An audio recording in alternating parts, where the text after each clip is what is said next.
So when you talk about like matching planes, creating angles, what are some drills you're using to help guys get that feel of creating angles to match the pitch? Uh, Generally, like I said, with the deflections, I think that that's a really great uh, environment for feedback on their pocket. And like, you know, wherever that ball comes out of your glove is where your pocket was facing, right? And so we do that enough, especially if we blend it, which we blend a ton of drills when we train, where it's like, you're going to do one drill rep and then you're going to do one real rep, right? And then we're going to alternate through, and we're going to keep changing it up on you and forcing you to make these types of moves. But also, I think we do some angled receiving now and then, just to give them like kind of an exaggerated feel. I think that's something we probably spend a little more time with the younger guys, and just kind of getting them like really out of that comfort zone and comfortable with experimenting, right? Comfortable being uncomfortable. But outside of that, I mean, not a ton. I know that, when it comes to baseball feeds, like as close to game speed as we can anytime we're doing receiving, uh, kind of like how our blocking is always centered around a decision making component, like our receiving usually is too. So like our progression with receiving is, you're going to take the least amount of pitches possible for you to feel good about seeing the ball, and then we're going to go straight into misfires, and we're adding variables with each progression, right? So it starts with, it could be three pitches where you're like, okay, yeah, good, I got the speed, feel good, gear feels good, let's get into it. And then it immediately turns into intended arm side, miss glove side, right? And so that's going to challenge your angles and your ability to control your pocket. That's going to challenge that first move. It's going to challenge your time management, your kind of approach to that pitch. As soon as you're comfortable there, as soon as you've executed on 3, 4, 5 pitches in a row, we're adding a third variable. Okay, now we're going to go intended, glove side, miss arm side, and a runner call, right? With maybe no throw. Once we kind of dominate that, we're going to switch the plane. We're going to go intended down, misfire up. So we're constantly adding to that, and the goal is ultimately, like, by the time they finish their session, like, we're in a full live bullpen setting where it's like you got blocks, you've got runner calls, we've got a slider that's intended glove side or arm side down, and it could miss anywhere in the zone.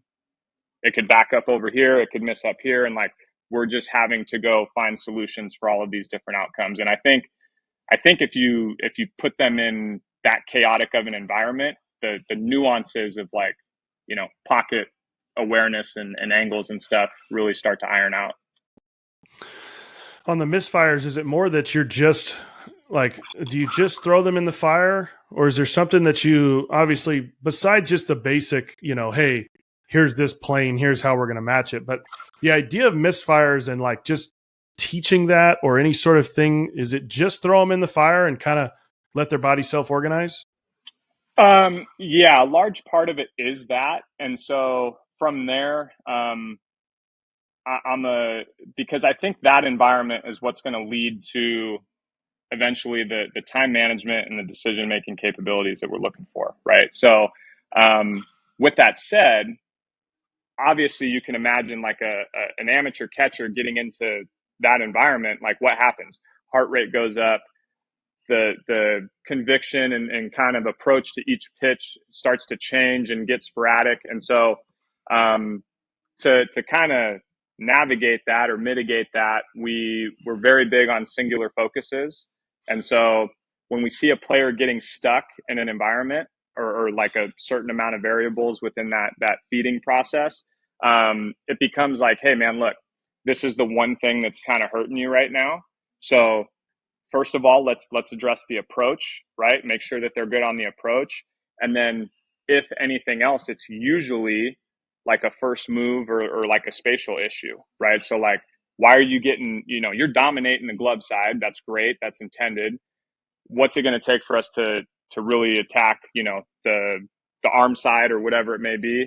Like, look at where you're catching all of these pitches. You're catching them 7 inches too deep, right? Like, we've got to catch it out here. maybe, think about this. We might go 3 or 4 reps right there so they can feel it, and then we're back to chaos. So try to give them as few focuses as possible, like keep it singular if we can. But it usually revolves around like controlling their heart rate and making sure they're locked in every pitch. And um, there's also I guess, the component of like, before we throw them into the fire, like we'll kind of prep them by saying, hey, look, here's the deal.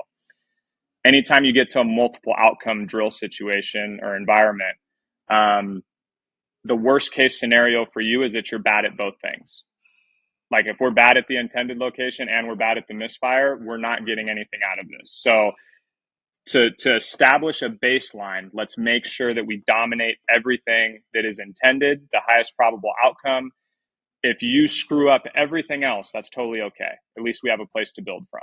So once they have that understanding and that, like, kind of that introduction to it's okay to fail here, generally goes a lot better.